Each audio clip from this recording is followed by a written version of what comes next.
So it sounds everybody's there. Thank you very much for joining us again for what would be our 13th panel on psychoanalysis working under conditions of war. I'm going to say right at the beginning, it will be the last one of this year, and we're planning to meet again on the third Thursday of the new year, which would be January 18th at the same time at 7 o'clock Vienna time. I just want to immediately get to the last panel, last case we heard, give a little summary, and then introduce to you Psychiatry. I'll have to redo his name again because I almost get it wrong. Because it was a very interesting and thought-provoking discussion last time. And I do that for those who are new to just build a bridge from one meeting to another. So last time we heard a case presented by Victoria Zabor, who I see is also present tonight. Thank you for being there. Of a woman who was briefly but frequently in psychotherapy for a short period of time with Victoria at the clinical hospital where both she and Oleksandr Filts work in Lviv. She was seen because she had not seen or heard from her son for 6 months. He had fought on the Eastern Front near Bakhmut and was thought to be dead or missing in action. It was an unbearable state of being, not knowing whether her son was dead, and if he was dead, where and how he had died. No information was available about him. Victoria was courageous enough to work against the recommendation of one of her supervisors, who advised her that she should work on the issues emerging from the mourning of the loss of her son. But her son was not lost, really. He was not definitively dead. But as the military said, he was missing in action. In other words, he was lost in an ongoing process that had not yet found a clear end. And we had a long discussion last time about the difference between being lost, being dead, and lost in action. Since then, I've came across a paper that I think is very relevant to the discussion we had. It's a paper by Cecilia Tajana and Dominique Scarfone. They are both analysts from Canada. Scarfone says, citing Laplanche, that, and I'm slow here, loss can only become absence when symbolized. If not, it's a tragedy. And Tajana, who is by origin an Argentinian analyst and who lived through the dictatorship in Argentina, said when so many people, Argentinian people, disappeared, thrown out of airplanes by the military, not only did these civilian people disappear mysteriously, but the regime frequently, the dictatorship in Argentina, frequently engaged in the very cynical practice of creating hope and inventing stories about the possible survival of the disappeared, so that the relatives could never really engage in a true mourning process, since the hope they were giving ceaselessly interrupted their efforts to say goodbye to their loved ones. Diana writes, according to Freud, confirming the loss of external reality constitutes the starting point of the psychic mourning process. The stimulus at the onset of the mourning process is the sudden disinvestment of the libido from the object and the redirection to the self. Since the longed-for object is in reality absent, In this process, which involves a rather slow and sustained reality testing, in the case of the disappeared persons in Argentina, the object is absent because the external reality did not offer evidence of death, but only of a sudden disappearance. So this is where they converge with the case we heard last time. The absence of the body was fully enigmatic. Like the case you presented, the mother did not know anything about how her son had died if he was dead. For those left behind, it was impossible to know why the persons had been adopted, where the loved ones were, what they were submitted to, whether they were alive or dead, and if they had been murdered, where the remains were. Since there was no body to prove that the victim had actually died, the reality of their fate was held, and I think this is an important term, in suspension. You don't know. You're in constant process of not knowing. So the unfinished business between the living and the dead is not an inert affair. Far from lifeless, the representation of the dead, the disappeared, haunts the mind.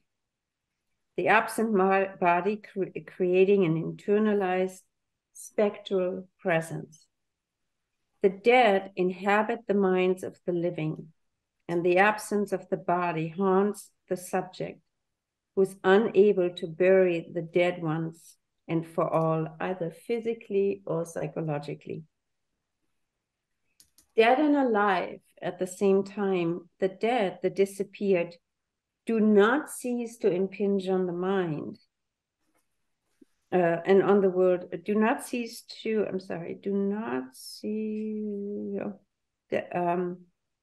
impinge on the world of the living. This state of affairs creates a subject in a state of refusal to mourn and latent mourning at the same time. Given the uncertain presence of the dead and the disappeared, the process of exploring the internal presence of what no longer exists is barred from taking place. This means that in the case of the relatives of the disappeared, or I would say the ones missing in action, they're also unable to experience the presence of what does not yet exist, what Emmanuel Livas calls the awaited certainty that death is the without response. So I quoted this, I was very touched because I think this is not the only case in the current Ukrainian war, where family members are left not knowing what has happened to their loved ones, whether they were killed or not, and how much they will have to deal with this uncertainty. So both Françoise Davoine and Gerard Fromm supported Victoria Szabó in her work and expressed their support for her working in the role of the therapon, the one who Françoise and Gerard remind us often, the one who accompanies the injured, the second one who's in combat, the one who takes care of his friend's body and soul. Victoria acted as such a therapon, supporting her patient's anguish and uncertainty over the 6 months that she did not know about the fate of her young son. Eventually, the mother, the patient, found the strength through the work, we think, with Victoria, of creating a ritual, a first form of symbolization, to represent her son's missing in action. She collected a number of balloons with her son's name written on them and let them go into the sky, maybe with the hope that one eventually could be found by her son. So tonight, for our 13th and last panel of 2023, we will hear again from Sergei Prilyuk, a psychoanalyst and priest, Sergei, from Lviv, and a dear colleague of Oleksandr Filts, who presented us with another case some months ago, but a case who, at least in my mind, and I'm sure in your minds, has really stayed in my mind, of a woman who had been hiding in the cellars in the Kurdistan region for many months. I don't remember whether it was 6 or 9 months, but it was an incredible number of months, and you did a wonderful work with her. But tonight he will talk about a very different matter. He will talk about to us about a supervision group he leads in Lviv with therapists who have been working with a number of patients affected and traumatized by the war that started in February 2022. So please give a welcome to Sergey, and thank you for being again with us.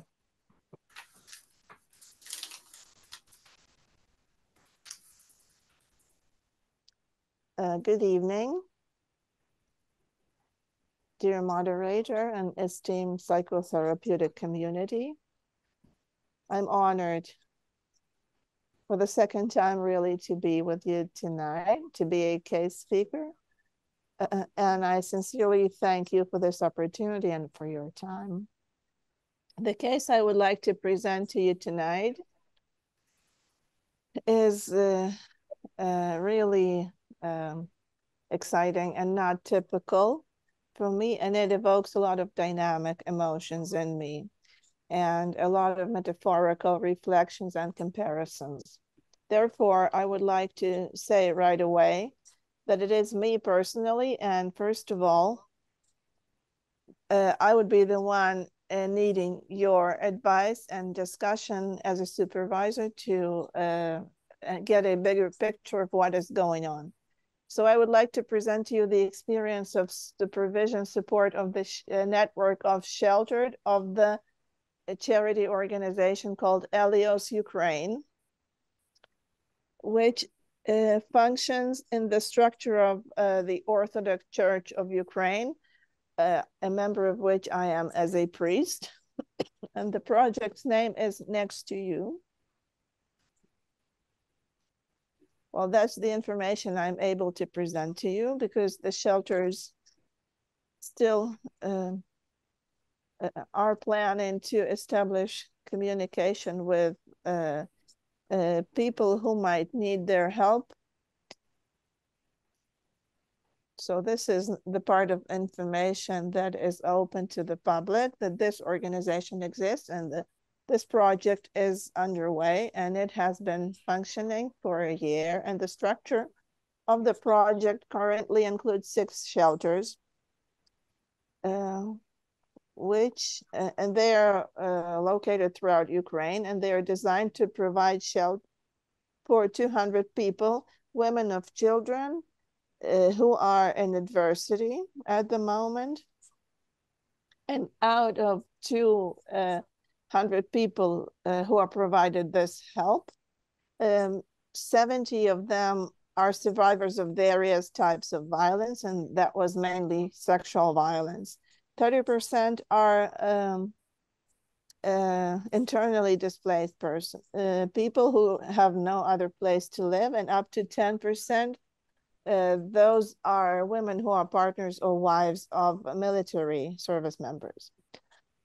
Okay, the staff of the organization includes, each 5 shelters include 4 social workers and 1 psychologist. And the 6th shelter has only 2 psychologists and has no social workers. In 2 shelters, there are 2 mobile evacuation teams. One is closer to the front line, is actually at the border of the hostilities, and the other one is a bit far off, let's say in the rear.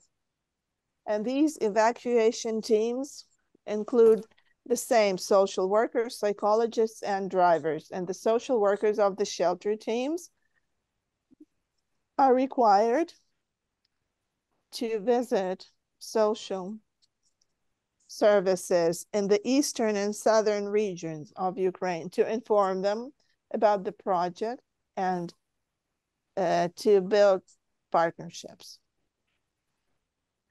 The initial idea of my involvement in the project was to sign a memorandum of understanding in September 2022 between me as a psychiatrist who is competent enough in psychiatry and the project.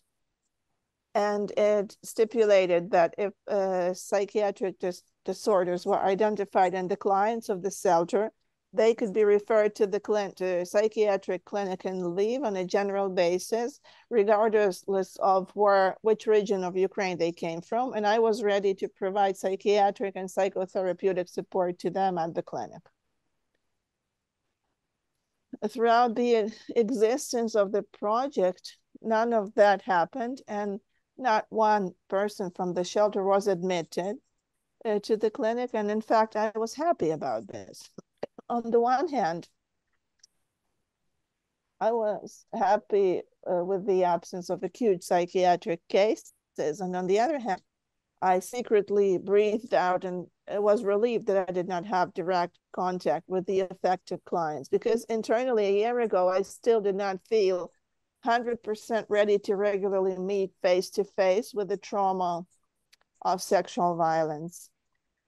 And I was well aware that my inner container of a psychotherapist needed to be upgraded. So I was looking for one, and in March of 2023, I received a week-long upgrade, and I get that online from Kyiv, from prosecutors of the International Criminal Court. So during this study, with simulations, I consistently played either a survivor of sexual violence or a first responder psychologist conversing with the survivor, a police officer, and a prosecutor. So I apply 4 roles to myself. And due to this study, I finally stopped being afraid. And I really benefited from the educational part. And I know how the procedure works in crisis situations. And by the end of May 2023, I received an offer from this project to supervise the project online. So when I got it, I accepted it without any internal hesitation. At the start of the project, I developed and provided the group of psychologists and social workers a sample case plan and prescribed the setting of meetings. From the beginning of June 2023 to the present time, well, to the 30th of November 2023, I have held 27 weekly supervision meetings, each lasting 90 minutes. In order to coordinate between supervision meetings, psychologists have established a messenger group, and which I also joined. And in my opinion, this group performs another additional function. It serves a transitional object from week to week between the meetings.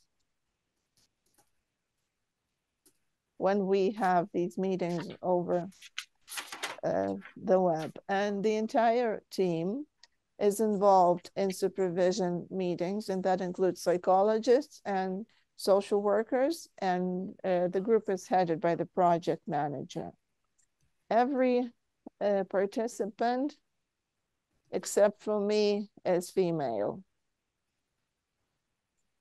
And the average age of the team is 35 years. The attendance rate at our meetings is usually up to 90% of the team. And we all have our cameras on and we can see each other each time. And the 10% of the absentees are either those who have gone to an evacuation trip to pick up a person who survived violence, or they have some personal emergencies.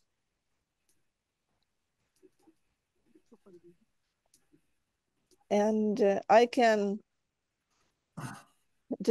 symbolically divide my supervision work into 3 stages. The first stage is educational one, and it lasted from early June to mid-August. And the participants of the supervision, there are a lot of them. They make many reports about psycho-emotional states and behavior of the clients of the shelters. And what they present with is really brief, and it's predominantly explosive emotions, alcohol consumption, which is prohibited by the rules of shelter. And according to the contract between the client and the shelter, it is it should be the reason for dismissal from the shelter, because it's and also they complained of delinquent behavior of the clients.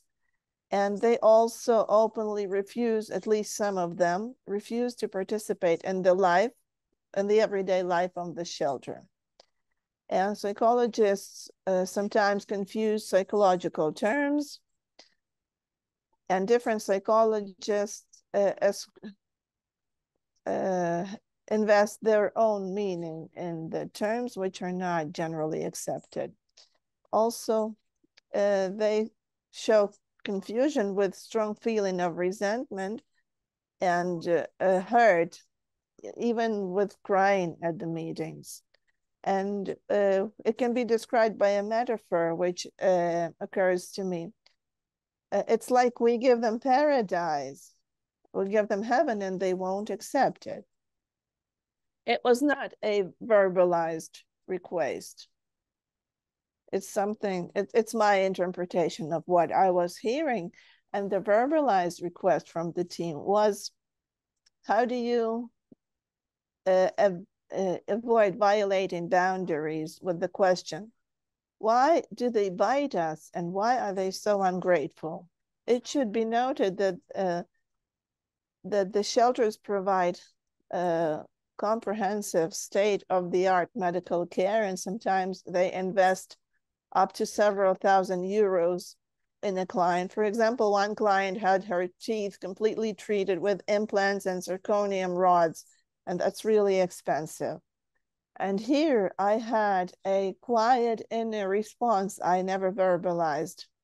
They gave me new expensive teeth, and it would be a shame not to be using them now. So that's why they bite. And my counter-transference to the first stage was a feeling of splitting. Indeed, if I'm offered heaven, why do they make me follow any rules and do work? If I declare that I'm providing heaven, why should I demand anything else from that person to whom I'm offering it?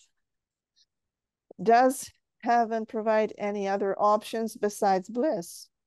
At this stage, I usually spend the first 1/3 of the meeting in the most simple possible format. We were reviewing the basics of psychiatry, about biopsychosocial model, reactions, neurotic states versus psychoses, personality disorders, with the most accurate naming of pathological phenomena. The other 1/3 of the time we devoted to analyzing acute situations, and the final part was devoted to finding out and clarifying what psychologists meant by their requests. I also noted that the employees were under the double pressure. In the shelter environment, it was an attempt to keep the framework and unconditionally positive attitude towards the abused clients.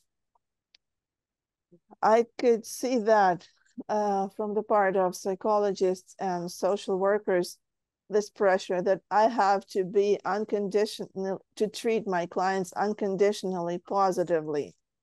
but everything is bursting at the seams. And there were many low, differentiated, strong emotions like crying that I mentioned. And also my understanding that the clients are far from angels.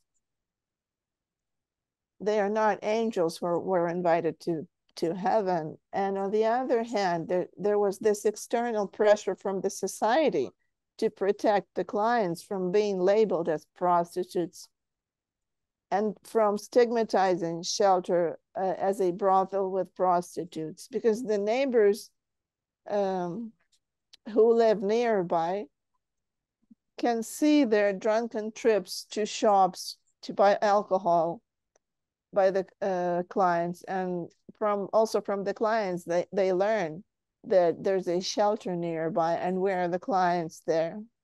And I'm ready to mirror and verbalize the aggression of psychologists, which is covered with a thin layer of this social attitude. But I realize that this may be violent on my part. So I observe more and refrain from making hasty judgments at this stage. And this stage ends with my explanation of nosogenic reactions and and the formula that I provide. The people tend to both underestimate their suffering and overestimate them, as well as the suffering of other people.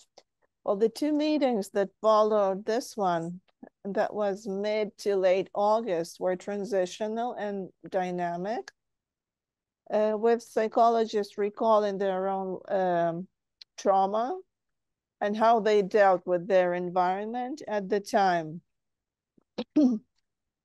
And that's where they saw things in common between themselves and their clients. And my words in these meetings, which I repeated several times, you've already been through this.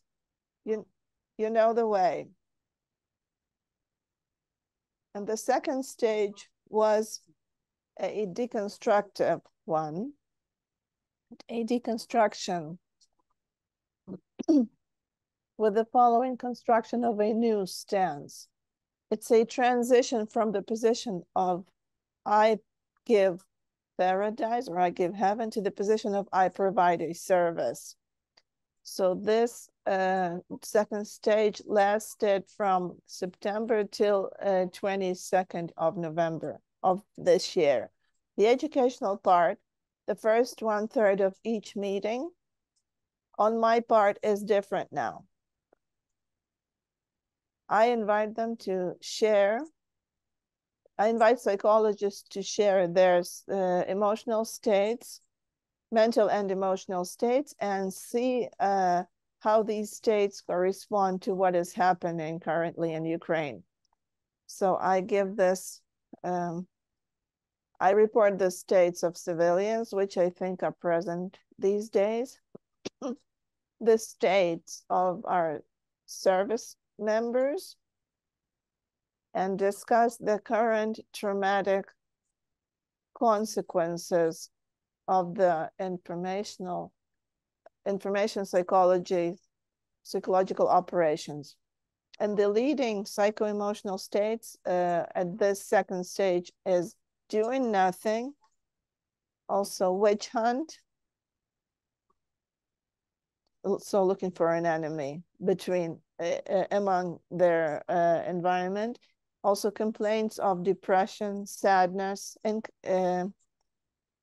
incapability, bewilderment, and despair and exhaustion. And this first third of our meetings, this technical step opens the way to the group, for the group to respond to external events. And we collectively call this part of the meeting decompression. So the first part of the meeting is our joint decompression. And during the rest of the meeting, psychologists acquire the skill to consistently describe problematic clients, and psychologists' descriptions are supplemented with additional information from others involved in the support. So not just the leading psychologist of the client, but also by from other people who communicated with the client one way or the other. And the group demonstrates good cooperation. And from technical point of view, the supervision procedure routine is being established. Following the sequence of presenting cases made it possible to find out that the most offensive clients were like this even before before violence they experienced, and the clients who are so-called socially quiet in shelters were the same before the abuse. It should be noted that, surprisingly, when during the past 6 weeks, the entire October and half of November, the civilian population of Ukraine was living in a prolonged apathetic pit, the psychologists had an optimistic attitude similar to that of the military. Everything's fine with the military. They are holding on. And I reflected this to them, to the group, and that happened on the 15th of November. And I told them that they were combat psychologists, according to their states. And the third stage, that can be described as a fear of making a mistake, the competition among the psychologists in the projects, and returning to yourself, to here and now. In the next meeting, after this intervention of mine about the combat psychologists, on the 21st of November, there was a message in the group chat that psychologists were asking to discuss a complaint from a client, which she voiced to another psychologist who was an external partner, a male representative of the project donors. During the time of our meeting, during our planned meeting on the 22nd of November, during the first 30 minutes of our supervision, there was a conversation and guessing and fantasies about psychologists. What did we do wrong? And I didn't really understand the point, and I was listening actively, and my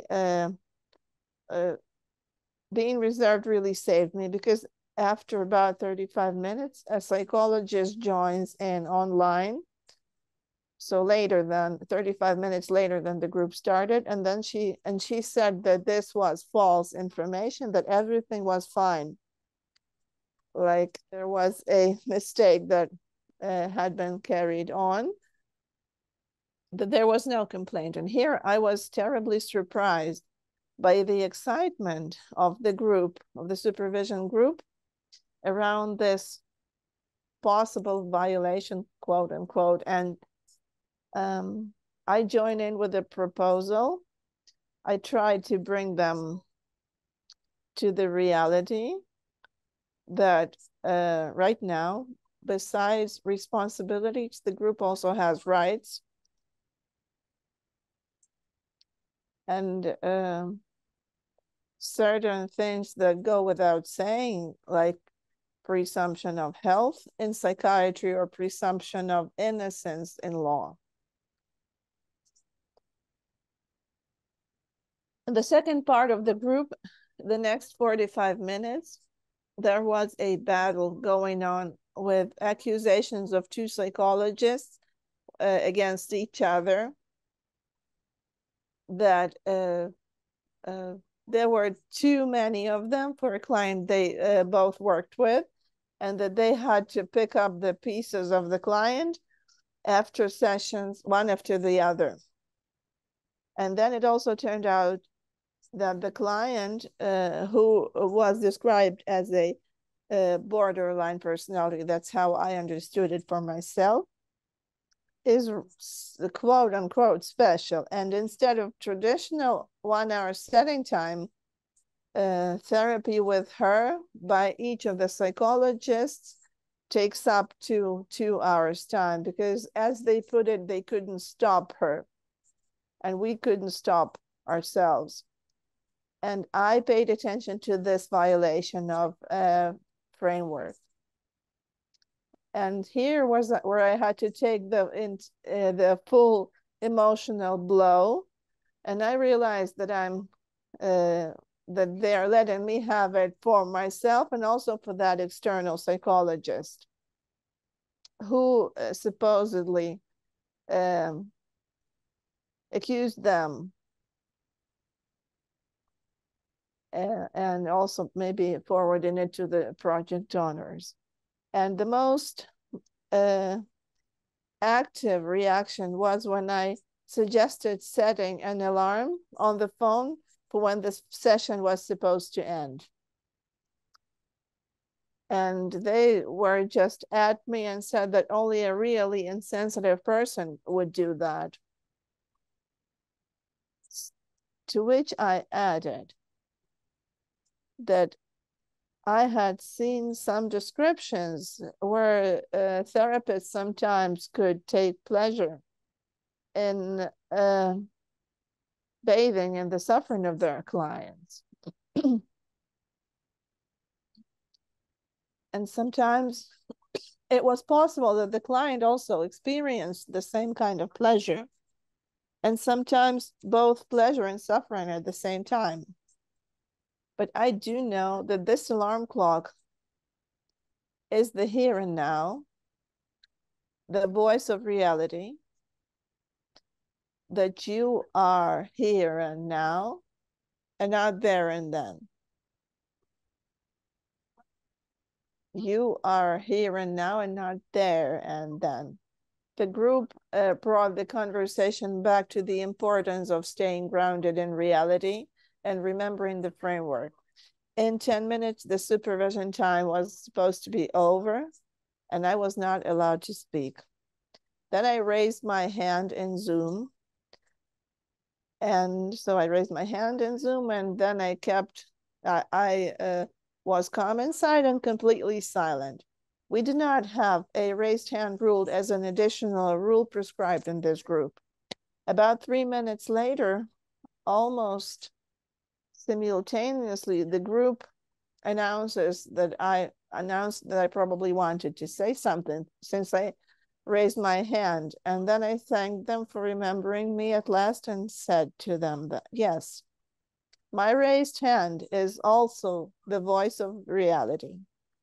Just like the alarm clock, that our time is over for tonight. But the project continues, and we will see you again in a week.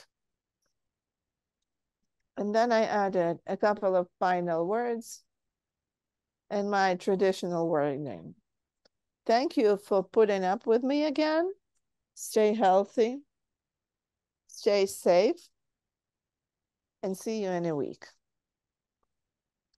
On the same day in the group chat, the majority of psychologists, including those two, expressed gratitude, saying that the alarm clock is a voice of reality, that I am here and now, not there and then.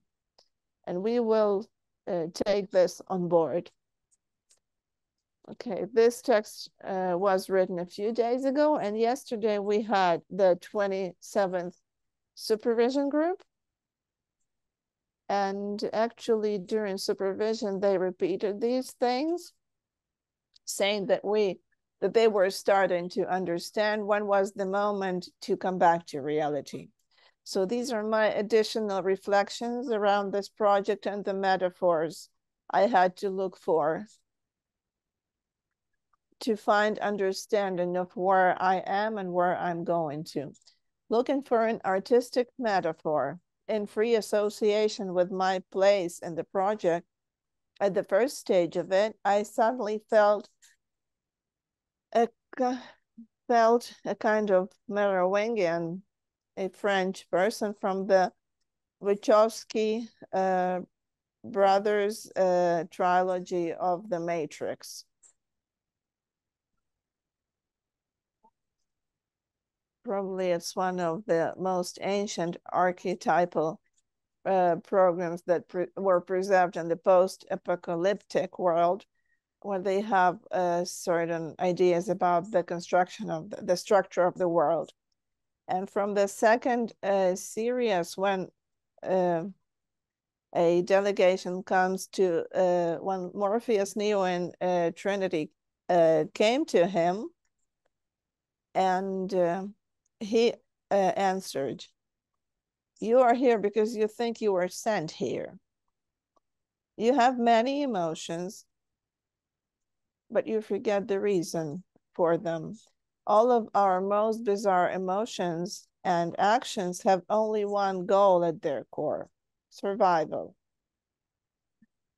And this associative artistic metaphor allowed me to get to evolutionary psychology and to my thoughts around it.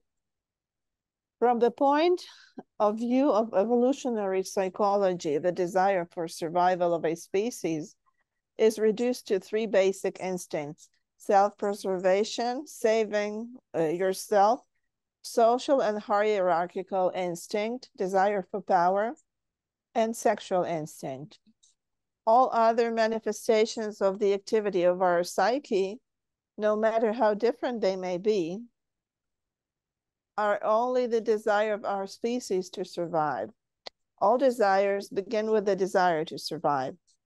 And then from the point of view of evolutionary psychology, the altruism on the part of the supervision group members, in my opinion, is an attempt at an act of self-sacrifice for the survival of the species. Like, as an individual bee dies when it stings with a single sting that is fatal to itself, without hesitation, protecting the hive. Or the ants of the genus Camponatus, who have their own kamikaze soldiers, who strain their bodies so much in battle that they explode, thus flooding the enemy with glue and immobilizing the enemy. All these are the acts of radical altruism as opposed to radical terrorism. And under the influence of Ukrainian socio-cultural features of hospitality, because as we often see when we come to visit each other at home, and this unconditional hospitality, even if the guests are not behaving themselves properly, it's still this unconditional hospitality, this socio-cultural feature of Ukrainian hospitality. The second stage of this supervision road did not require me to look for additional metaphors to explain what was happening. I had some preliminary ideas, and I also looked, I leafed through Robert Wright's book, The Moral Animal of 1994, with his reflections of what is human morality. And our honor, conscience, friendship, generosity, nobility, just words that hide a naked instinct. In the third stage, on that one day of November 22nd, I again had to spend time looking for an artistic metaphor, because explaining the competition and living the trauma of the existential threat to the project's existence through a single complaint from a single client out of 200 would be too simple for me in this situation of conflict. And here again, the Wachowski siblings came to my aid. the directors of the Matrix trilogy, and their first movie when they were still brothers. And as you probably know, they've transitioned and they became women. I think it's also an important thing to keep in mind. And their first movie was called The Bound.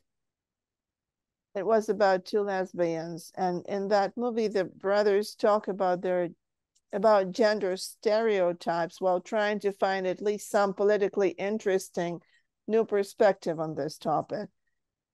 And they could not find a single film, no two characters, where a homosexual couple could ultimately live happily ever after.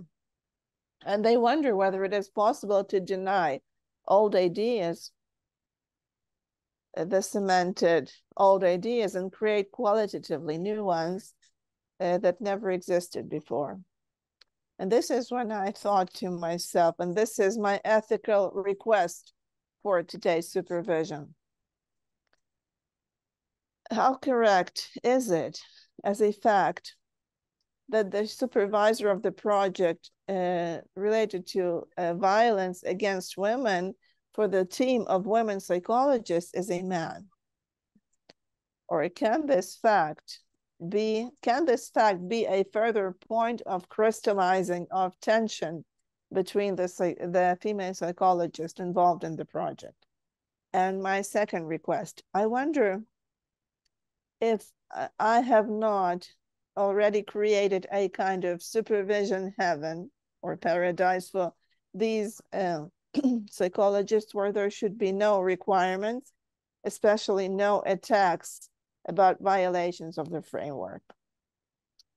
And because perhaps during our meetings, and this is my probably the dominant emotion in these meetings, perhaps even in violation of this important principle of epoch, I really want to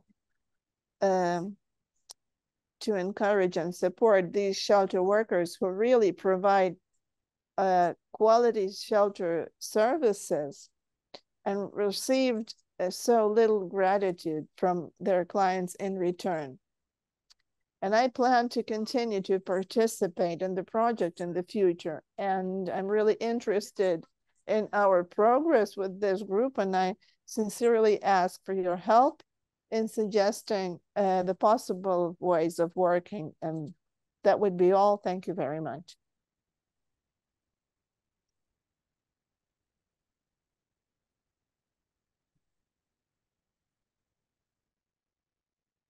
Mic is off.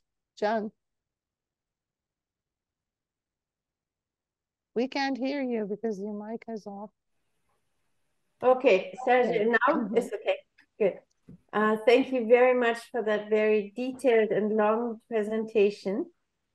Before I ask Françoise and Gerard to give a response, I'm wondering whether the two of you have any questions nonetheless, because it's a complicated presentation of how the supervision worked across these stages, or whether you feel free to just go ahead and maybe focus on the requests that Sergey has for you.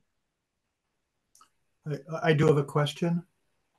And it's really about how large the group is and its composition, psychologists, social workers, and workers in the shelters.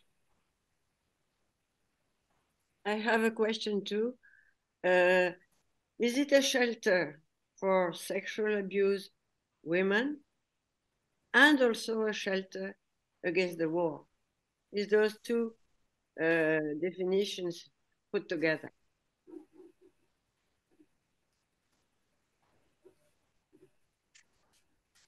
Okay, I'll answer your second question first. Yes, it is a network of 6 shelters in Ukraine, and more are coming for the survivors of violence and combined violence. Only, 70% are women who survived sexual violence. and the shelters are meant for women and their underage children, if there are any. So their underage children can also be staying with them. And let me answer your first question. The group consists of 17 participants, and all participants have psychological education, and social workers also have basic psychological training. They all have BA in psychology, and psychologists have MA in psychology. And 3 of them have completed their personal experience, psychotherapy, and so they've gone all the way in psychotherapy. Some of them also have master's degree, and they have permission to practice, and they have necessary competencies that were determined by the leadership of the projects, that they are able to fulfill their duties. And the group of workers was formed before I entered the project. So they all have psychological education from basic to the highest level. So the first third of the meetings, I just had to maybe even them out so we could speak the same language. Mm-hmm. And are some of the psychologists, do they see themselves as doing psychotherapy with these people?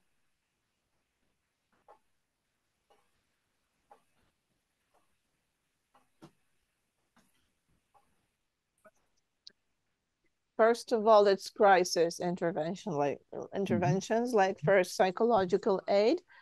And according to their duties, they have to ensure, to provide these crisis interventions. And further on, it's, you might say that they offer supportive psychotherapy to their clients. Thank you. Do the women who are together in the shelter know each other, or some of them, are there previous links that they could establish again in the shelter with the kids? That's a really good question. Before they found themselves in shelter, I do not know of the facts where some of them were acquainted before. But as I said, that alcohol consumption is prescribed against, and it's a grave violation. And if it happened 3 times, they just get dismissed from one of the shelters, but they have a right to be accepted in a different shelter. So this blending and acquainting of the women happened due to this migration from one shelter to the other. So they met while being in different shelters, and now they know each other, and they can also now compare which shelter is better and which psychologist is better, according to them, where the food is better, etc. Mm-hmm. Another question: what are the conditions of war? Because there are not shelters anywhere. They are under. So what happens as an effect of war for these shelters and people inside?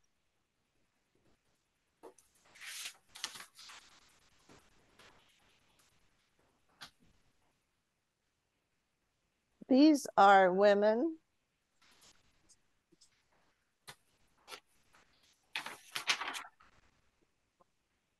who have survived sexual violence on the part of Russian soldiers. So they suffered from the war, from the Russian military.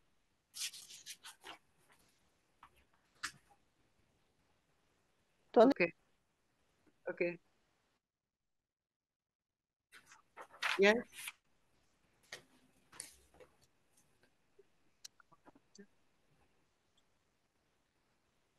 That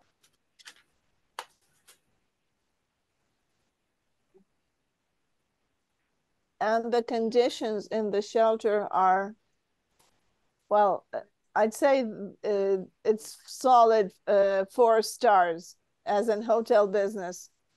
They're really good conditions. I also thought about this, whether these women who come from a state of a really simple existence, maybe they are maybe they are really struck by the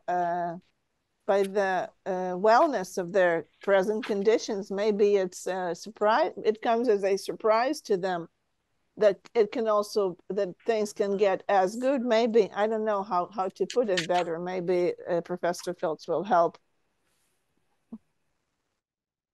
I was wondering. Well, the conditions are really good and they're really protected there.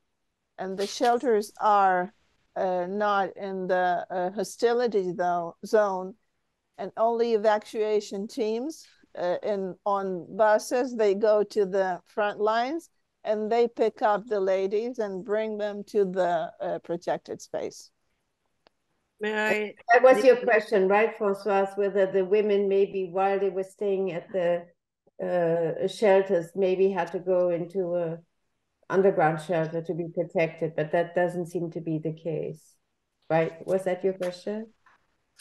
I just want to, oh, sorry, Jerry, you want to say something? I have a No. little, I want to tell a little story, which reminds me, there was a place which was supposed to be paradise for 5, but there were only 5 or 6 children coming from a concentration camp in Terezin in Germany, and created by Hannah Freud in the country in Sussex. And they created those kids in a real, like you, paradise with a lot of toys, and you know, they arrived.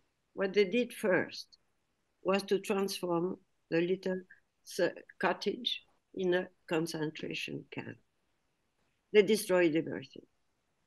And they created hell instead of paradise. And they were, but that is the difference with, that's why I was asking this question. Do they know each other very well? Because they acted like a private group. And they were just assaulting the nice ladies, taking care of them. They were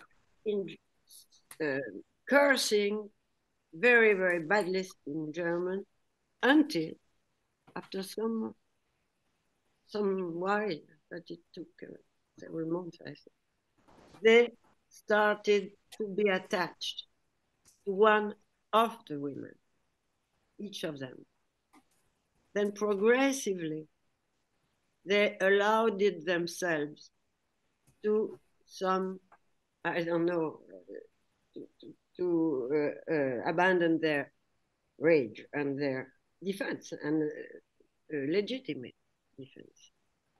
So I was wondering if something like that, of course, very different situation could happen, because prostitution is not very often spoken about. I had some prostitute patients, and you know, it's a tool of war too. It's like hell. It is like hell where they come from. And it's not only, you know, sexual abuse that you would address in a peacetime. So I was wondering if the psychologists could do they, that was Jerry's question, Do they create some attachment some link with one or the other, or perhaps several of them? I was wondering, especially when you speak at the end of those psychologists being aggressive against each other. Can you follow some progress, even through the attacks, legitimate attacks, which come from what they lived outside, but which could transform itself into some other link?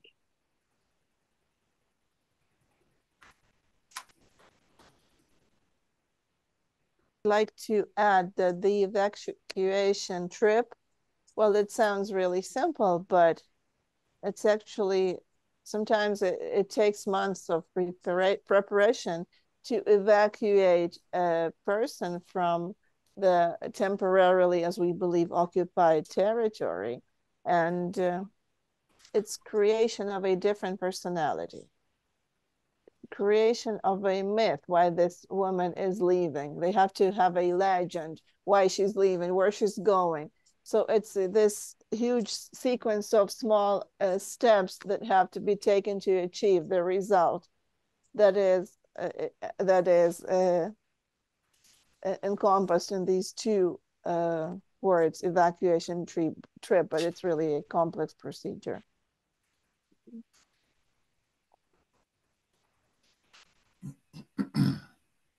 And do they tell you about the progress of each of those women?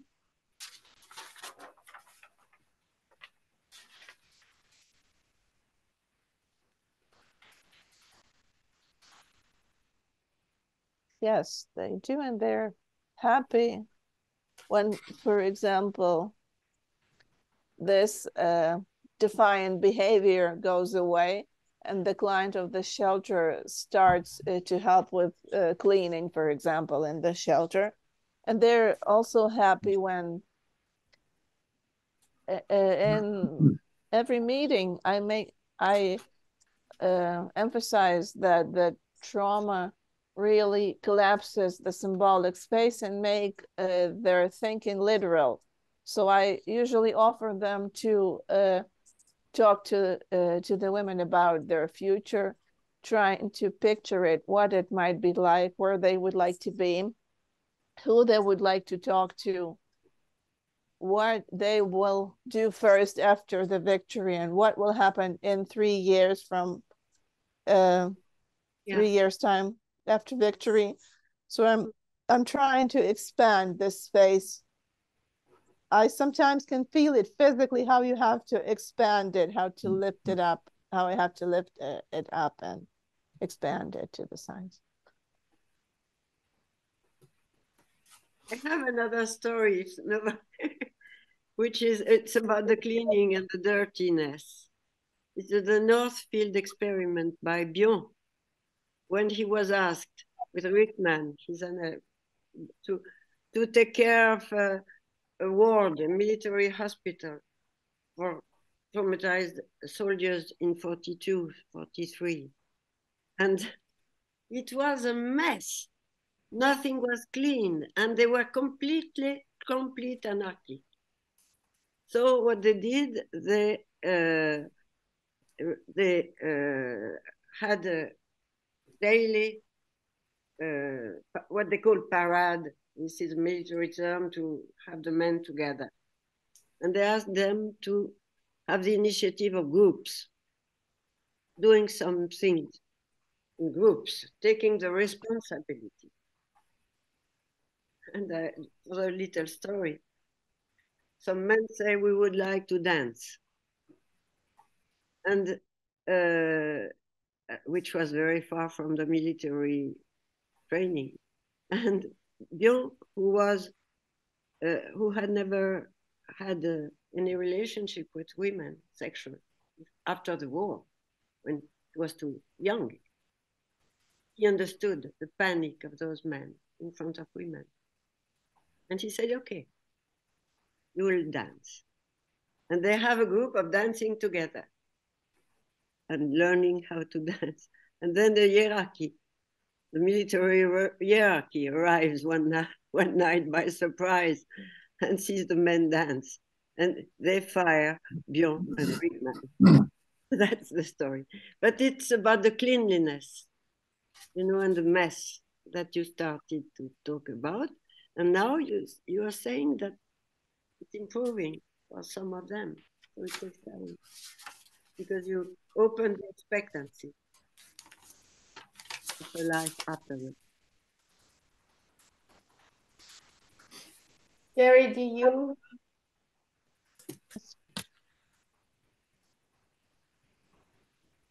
Jerry, do you want to respond to what Sure. Sure. Well, is it Cyril? Is that the right way to say it? Yes, it is. Cyril. Cyril?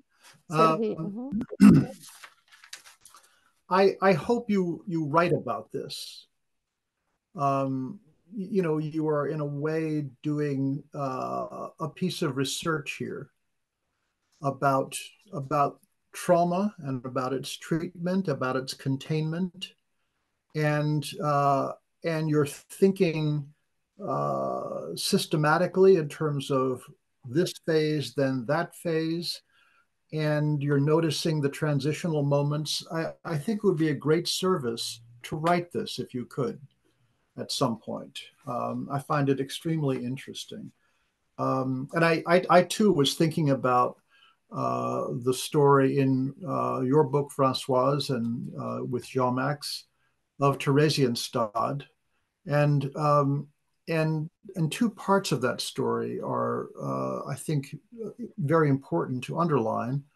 One is that the children recreated the concentration camp in a home that was supposed to be paradise.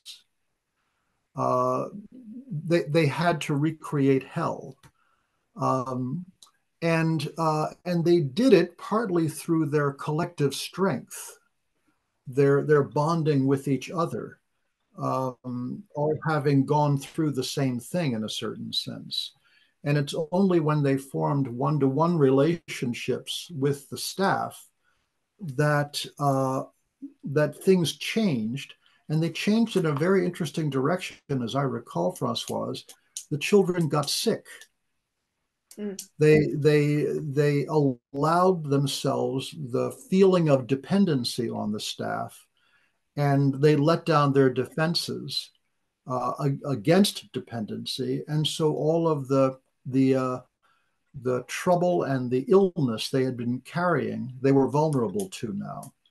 And that something in that direction may happen in these shelters. The main thing I found myself thinking about, and this is a story from a therapist who, you know, was very well known in her time. Her name was Frieda Fromm-Reichmann. And she was a psychiatrist in the 1930s in Germany. She eventually married the psychologist Erich Fromm. She came to the US. The marriage didn't last. And she worked at a hospital called Chestnut Lodge with very, very psychotic patients, traumatized patients who were making the place a mess constantly.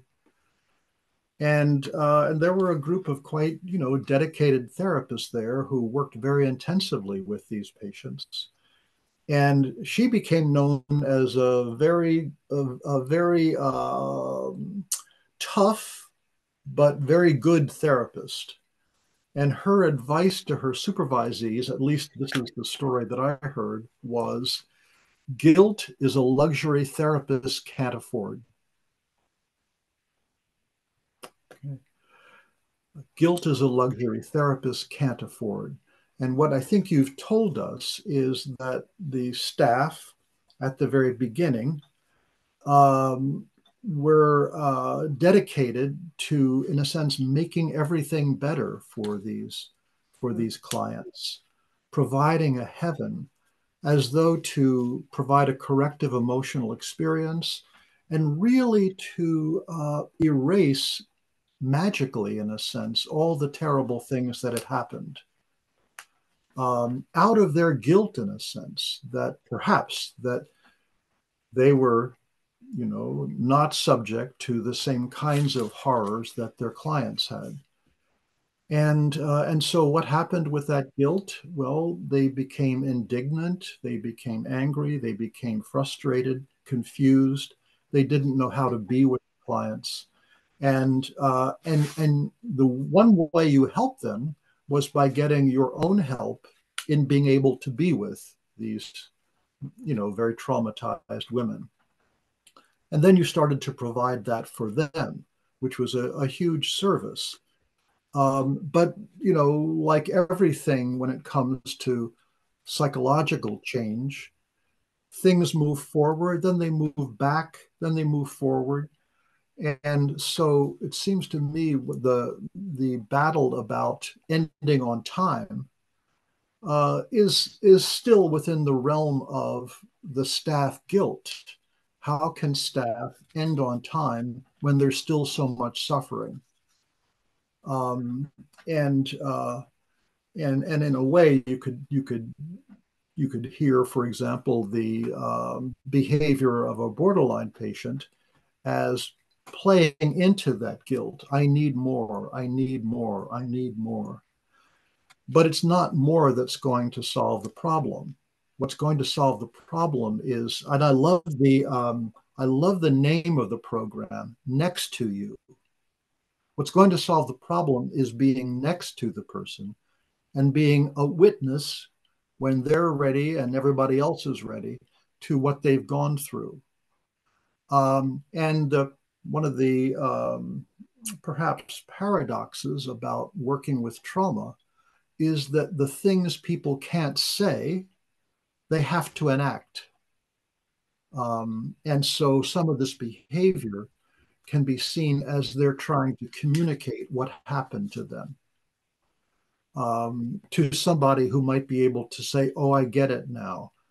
I see what happened to you. And maybe we can begin to tell that story in words. But it's a remarkable program. It's really impressive that you've carried this off.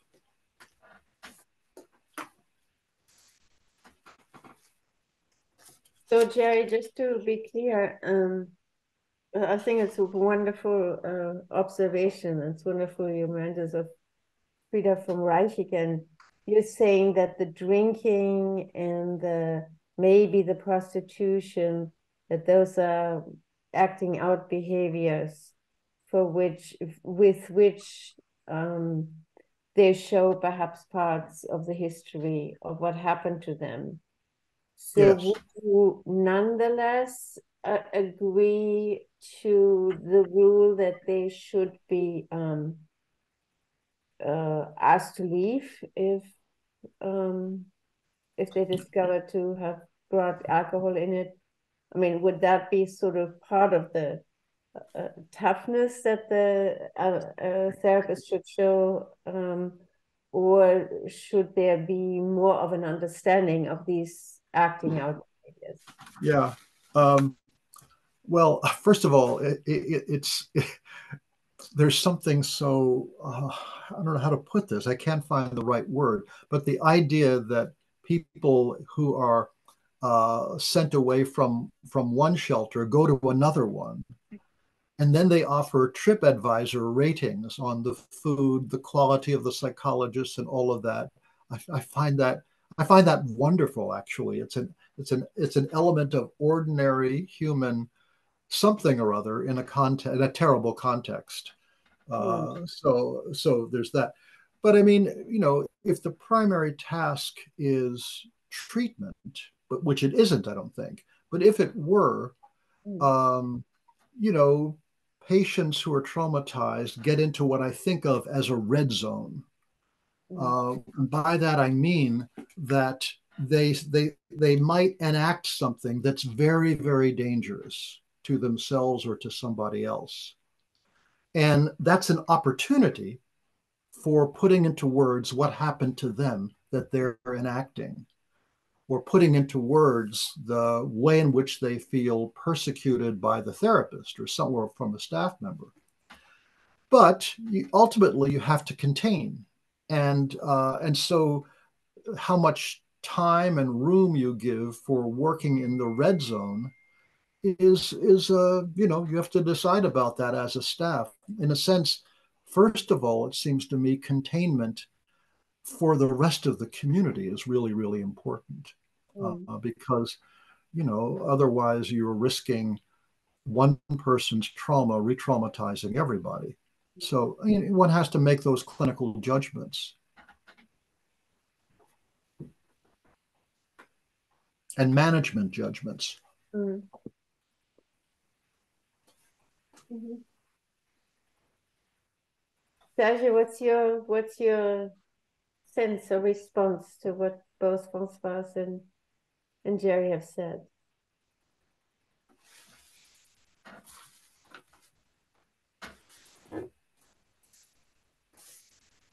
Does that make sense? That was a question to Serhi? Yeah. Serhi? I call him Serge. Yeah.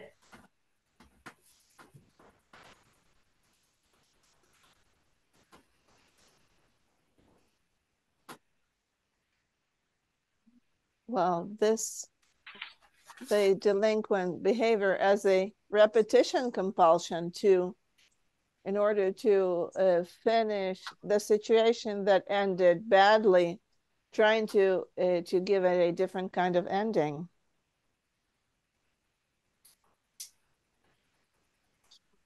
I just wanted to add about the small number of women, about 10% of them who are wives and partners of Ukrainian service members. When their partners or husbands come on leave from the front line, this small part of the women who did not suffer violence, but who do need to be in this shelter, they deny their husbands intimacy, both spiritual and physical intimacy. Like instead, they would offer simple things like having a dinner together. And while I was thinking about that, I arrived at a metaphor inside of me that the women are, on one hand, they are living through, they're experiencing admiration for their heroic husbands who protect them and protect the country and defend the country.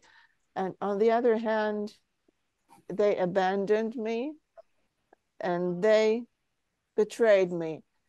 And I have this metaphor of this war as a seducer, that my husband betrayed me with a war, like this. Who seduced him, and he chose her.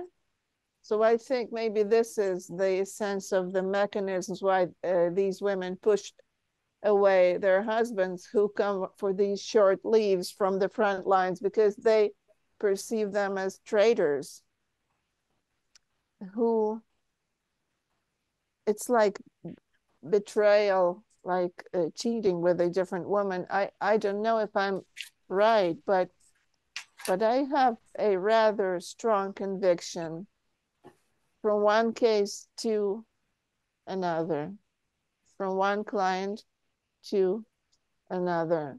And I also encountered that kind of experience in personal therapies. It's not verbalized, but the woman behaved as if she has been terribly betrayed, and I cannot forgive this betrayal. This is what I wanted to add. Yeah, may I say something? There is another also dimension. Perhaps they don't recognize them. They come back from the front they are very much changed. And that is very difficult. All the intimacy, all the little, you know, the little rituals between husband and wife have disappeared. And they have in front of them somebody who went through something he cannot tell about. And they, as you say, you rightly say, or perhaps he betrayed me, he has been seduced by the war or by other women in the war, you cannot say, is something that they are not helped and to talk with them at first. Not whom do you kill? Did you torture? Did you, you know, all these questions that people ask soldiers. But I'm glad you survived. But you survived and you are not the same. Can you address that? Can you help them in that direction? Yeah, and there's also the, in a sense, the unusual kind of intimacy between soldiers that becomes a new intimacy in the soldier's life. And it's another way in which the person left behind could feel they're different, they've changed, they're much more, yeah. You're right, Jerry. My grandmother during First World War, when my grandfather was a stretcher bearer on all fronts, he had his body. And my mother, who was a baby at that time, a little girl, she said, this body was more than his family. Yes, yes, and it's true. And so there is some help that these women will need to understand something about that. From a totally different angle, I do wonder about how these women would feel about the possibility of offering sexual intimacy with their husbands when they're living with women for whom sexuality has been a recent disaster, when the trauma has been largely sexual. There's also the question of the group dynamic of these women with the other women who have suffered so much sexually. I don't know. But I think the only way you find out really is by listening to the person, letting them talk to you and seeing what they have to say.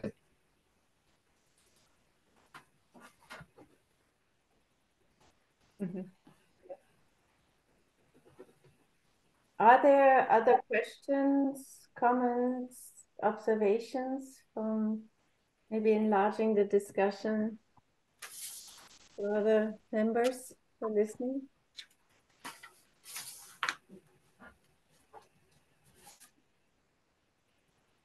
I ask a question? Go ahead, please.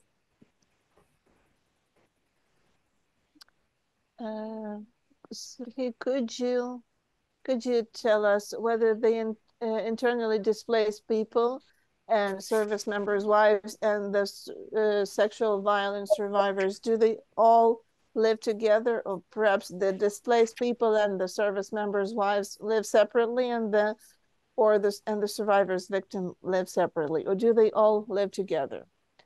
They live in separate rooms, but it's not separate buildings.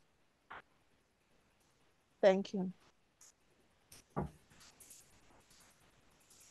So maybe that you provided that clarity might go back to what Jerry is saying. I would imagine it might create quite a bit of tension or jealousy between the women who have husbands coming from the front and visiting them, compared to the women who have been raped or sexually abused by Russian soldiers. We had a case like that the time before last. And so I would think that there's a lot of, tension, jealousy, envy between the women because of very different sexual experiences. Could that lead to also maybe the withdrawal of intimacy, or the drinking, or other things you've described.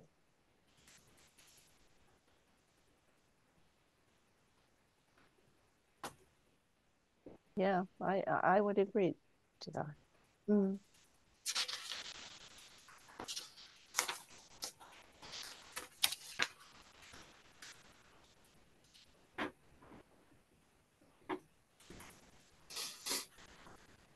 Yes, William McGilvery. Please, go ahead. I just wanted to say I was very impressed, and I mean, I knew you covered it, but it seemed like we went by it quickly. The parallel process that was happening in your group and how you handled that, and how you handled the staff essentially becoming just like the clients in terms of expecting all kinds of no limits, and that you provided those limits, and they were able to kind of make use of that. And I thought that was a really important part of your work. It was very impressive. Mm-hmm. I agree with Bill. Encouragement to write about it, right? Further encouragement to write about how you structured the whole thing. Yes, Françoise. I agree with Bill about setting those limits that you insisted on, the clock and the limit of time, and because that's what is, I think, asked at the beginning. I remember a patient in the hospital, psychiatry, who was brought by the police, and she was with knives, wanting to, and she just told me the first I saw her, I did not know who she was. She was talking with us, very mad patient. I thought she was a psychologist. And I said, Jerry knows the story. I told her, you are intern psychologist? And she said, no, I am a psychotic.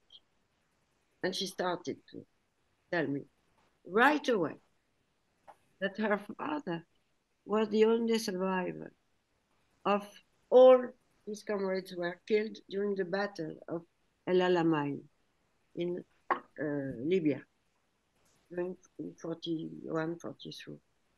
And she was continuing.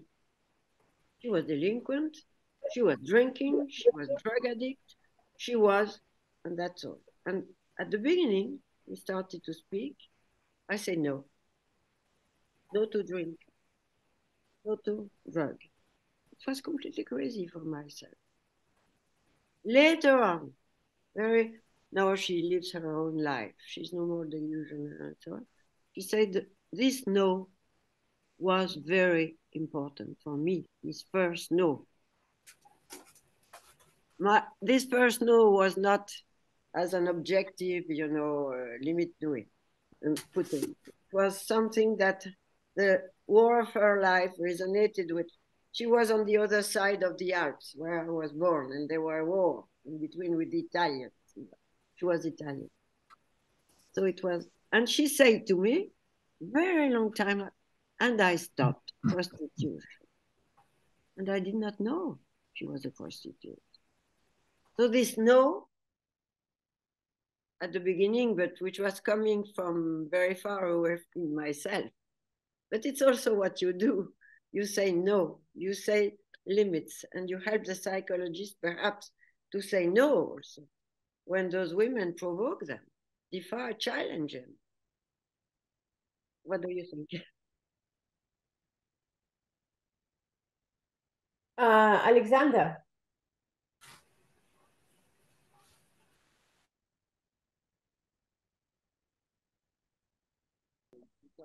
Thank you. I just want to say a few words, if I may. Before he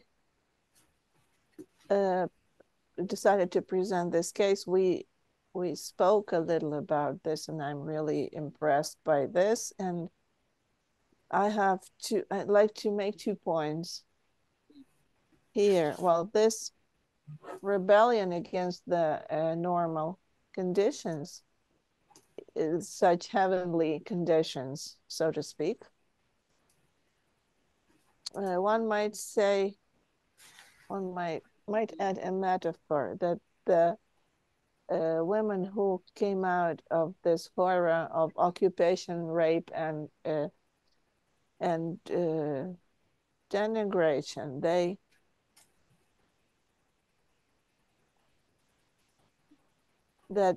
It's as if God had abandoned them, but it's like normally functioning human culture abandoned them, and they were seized by this culture of denigration and torture, and now they're brought back to that culture.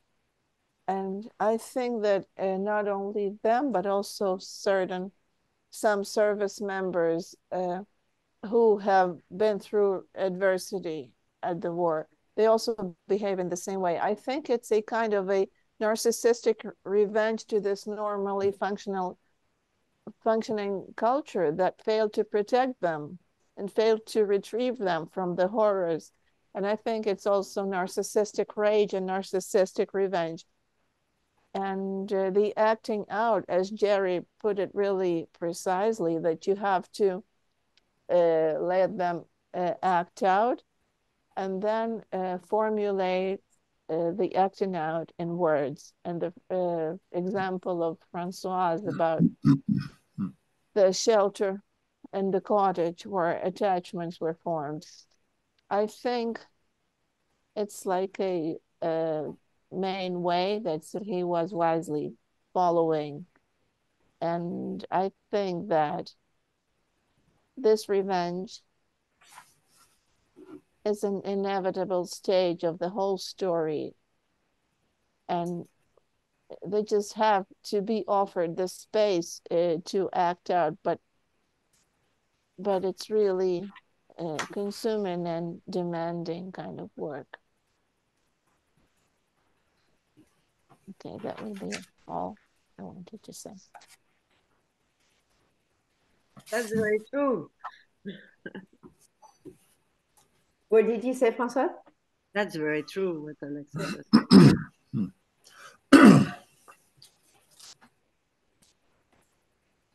said. So you had a few questions. Have we answered them all? I was not sure. I think at the beginning you had a few questions of your being, what did you put it there? That you had an ethical request to know what we thought about you being the only men among all these women.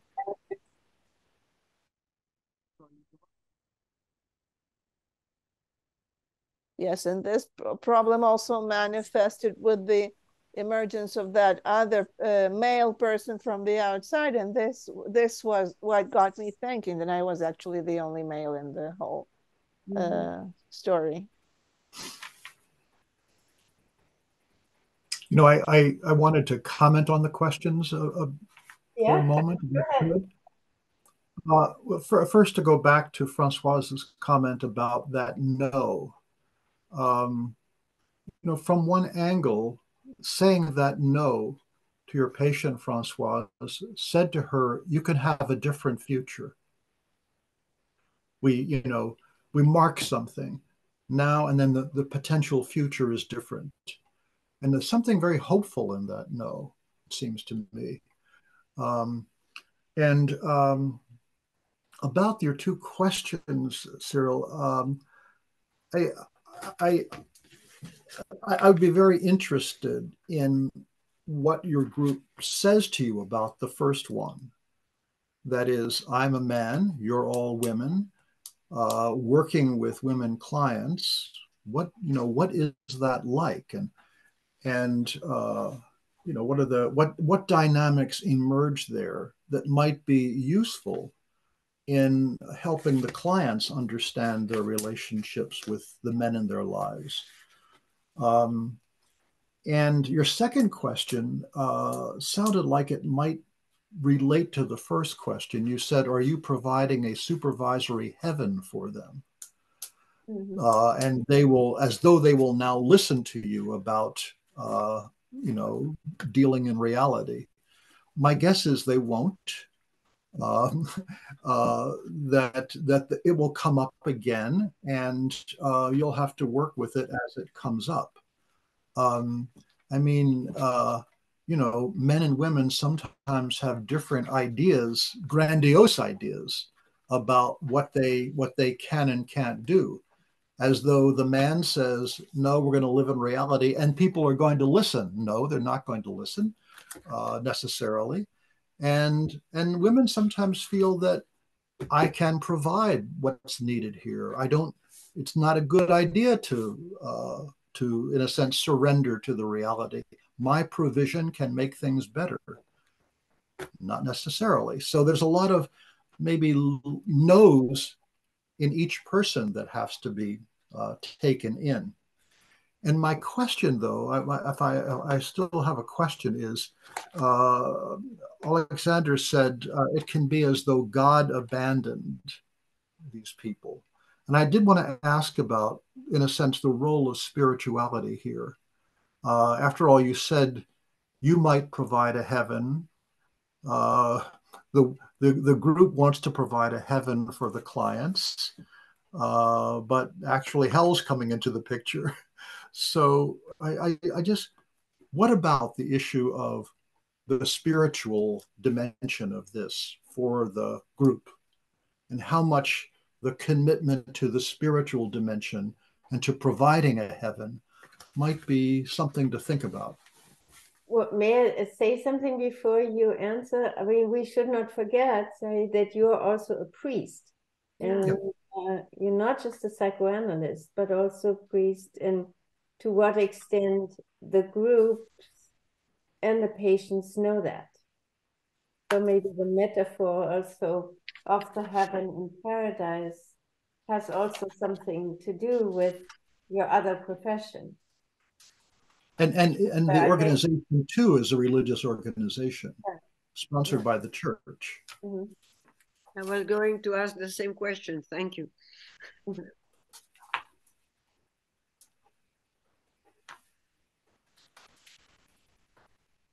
Well, yes, the donors of the project come through the church and owing to their church contacts. That is true, but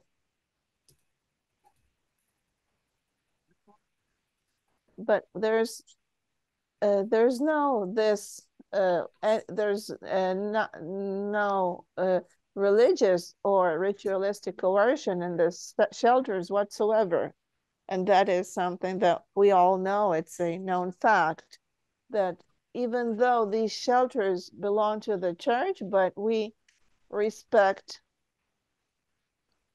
the personal spiritual life of every client who is in the shelter, and also of each psychologist or social worker involved, who are able to provide good psychological services. And I'm also involved as a supervisor and psychotherapist.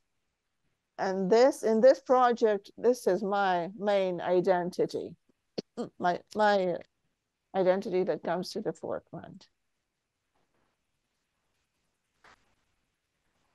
So there is no discussion through the supervision about, could be religious, not religious, but spiritual issues in the shelter between the women, not because you're a priest, but because they can have that issue too. Does it come out?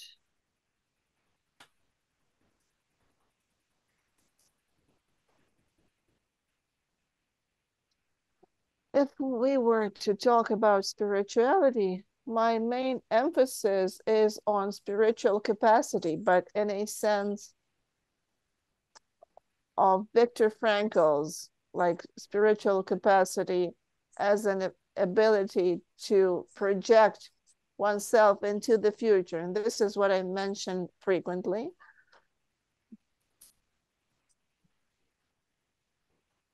Mm-hmm.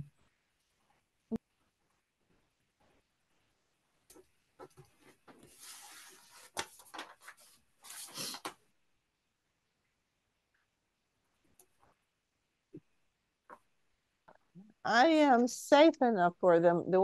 My experience is that women can stay in contact with me after these terrible stories of violence, because a priest is supposed to be a safe person.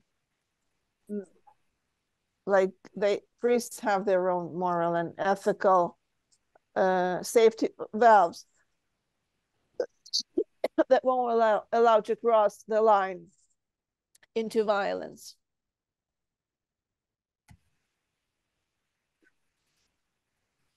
Can I say something, Jeanne? Yeah, of course. Yeah.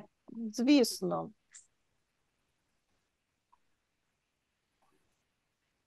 I just wanted to mention one interesting aspect about males and females. And so he added an important detail that the women who were expecting their husbands to come from the war and how they didn't want to be intimate with them because they experienced them as traitors. And I had this this strong experience that these 10% of women who were in the environment of the raped women who were raped by Russian soldiers, I think there may be an unconscious fantasy that is projected to men as a whole, that men at war are capable of behaving or mistreating women. And there are also psychological operations against Ukrainian military, so the women could project at their own husbands this part of this mean part of soldiers who are able to rape women. And Serhiy, as a priest, like priests don't do that. So I think maybe even in that parallel supervision process, there's more trust as to a male who cannot rape. So maybe his stance could be really separate in this project. And as Jerry said, it could be really useful. I wanted to speak about this possible projection of women.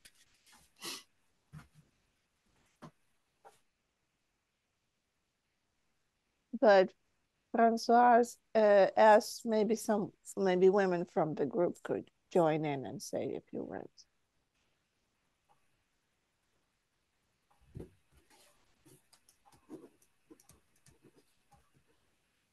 Alexandra, I'm not sure I understood what you said.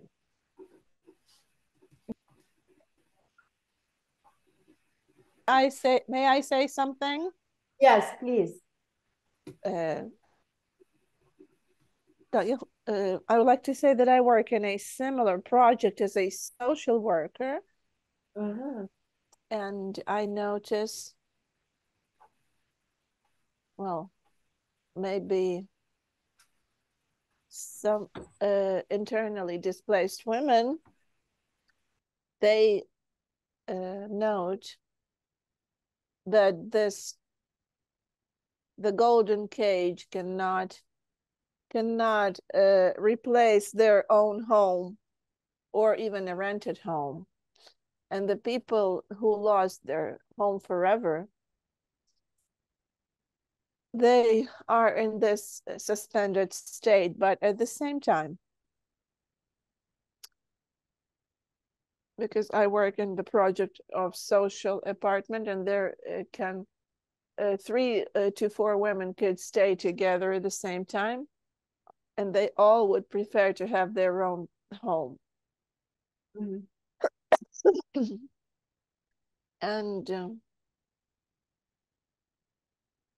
And they can dream about the future, but we do not know how long the war will last, and perhaps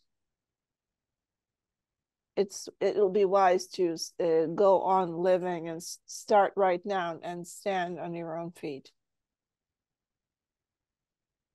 Mm-hmm.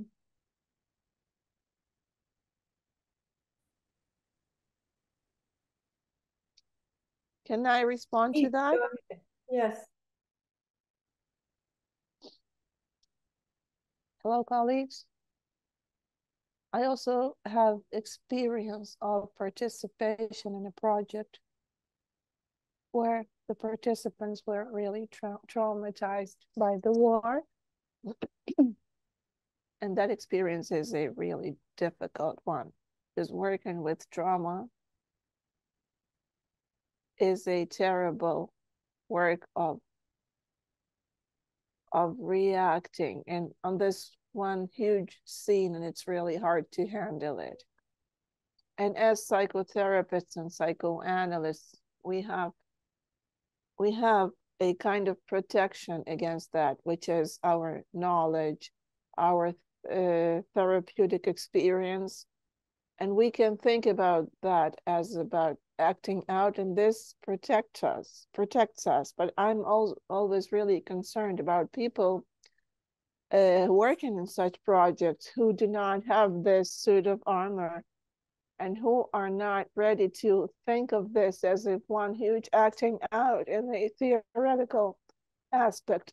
Those may be social workers or teachers or just the staff, the regular staff cooking food or sweeping the floor. And it seems to me that in such projects, you really have to take care of the participants, of the staff, and you have to make effort to protect them as well, because this trauma is a really really dangerous things that can explode anytime, and it will hurt everyone around. And this is what really happens. And it's not just in your office or on the couch, not in fantasies, which can be really unpleasant and dramatic. And I really admire how he handled it brilliantly, because it's really demanding and hard work, and I'm proud that my colleagues are able to do it. Thank you. Thank you very much. What you said reminds me of a treatment center that existed at some point in San Francisco. It was created by an analyst by the name of Bryce Boyer. Maybe Jerry, you still knew him. And it was a small center, but for very traumatized women and men.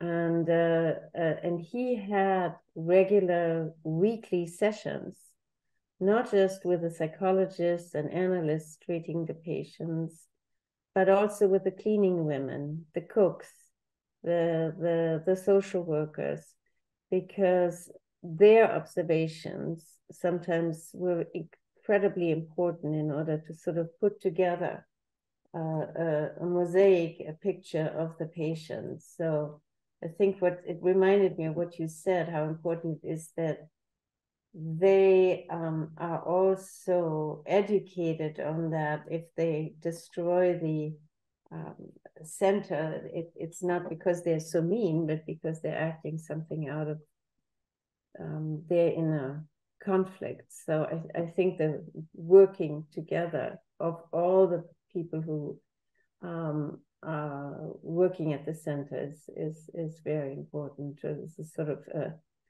an additional important container. But we have one more question from Oksana Nikolina.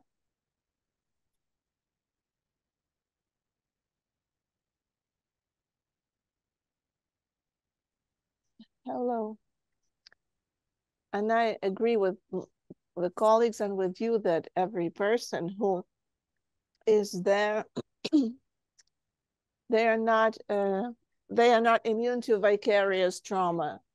And for example, if a professional has some protection and understanding, and the women who survived, the survivors, they also communicate with others, and they are not protected against that. And the empathy they feel and the compassion they feel can also influence them in the way they think about other people, and they live through that, and they let it into them.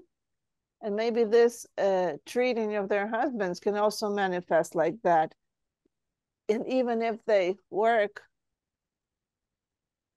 well, the way I treat a woman who lives next to me with all her trauma, how can I be with my husband at the same time? And it's like as if the women just try to mark off their territory, because they are not going to do it this in where other traumatized women are. They could do it elsewhere, but not where these women are. So we could look at this situation from different angles. And so I also think that they can be identified with these women, and also the staff members can react to that. It's this field that is being, that irradiates around, and everyone can pick up a part of it and respond to that and actually react to that the way they are. Thank you. Thank you. Well, we slowly have to come to an end, so I'm curious, Françoise, Jerry, if you have some last words for tonight. I appreciated very much what Sergei, poetic and symbolic metaphors, which is not only metaphors, which is an opening in the world of imagination and poetry. I did not understand all your symbols because I don't speak very good English. The matrix especially, I'm not familiar. But it could be literature, could be, you know, this area which, oh, as you just said, Oksana, people can take what they want from that and use it as they want. You are very generous to offer that.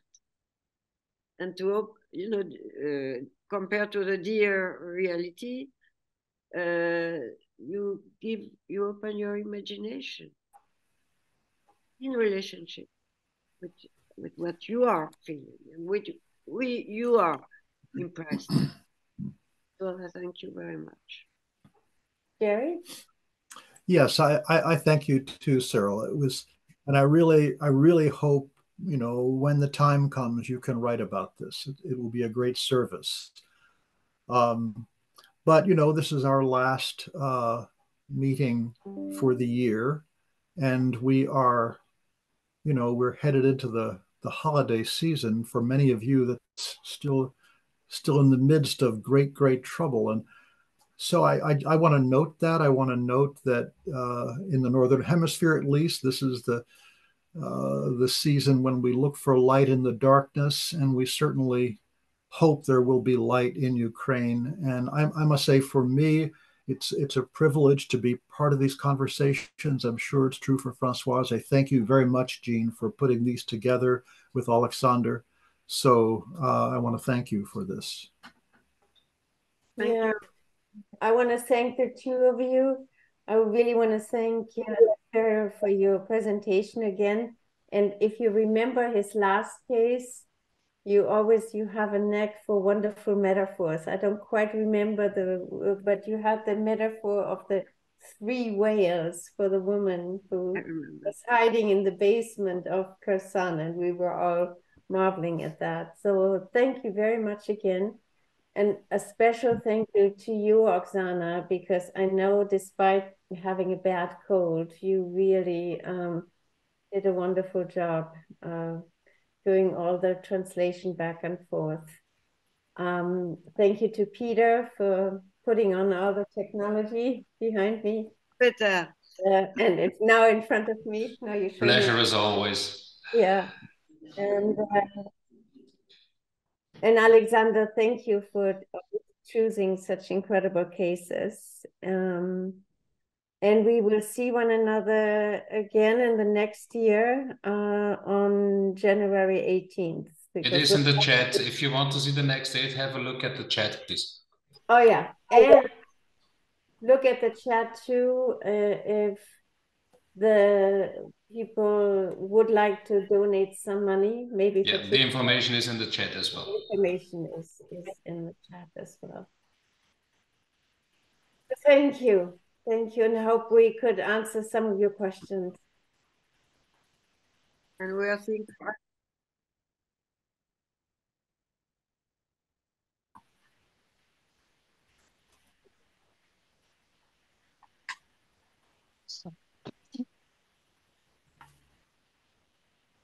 And we would like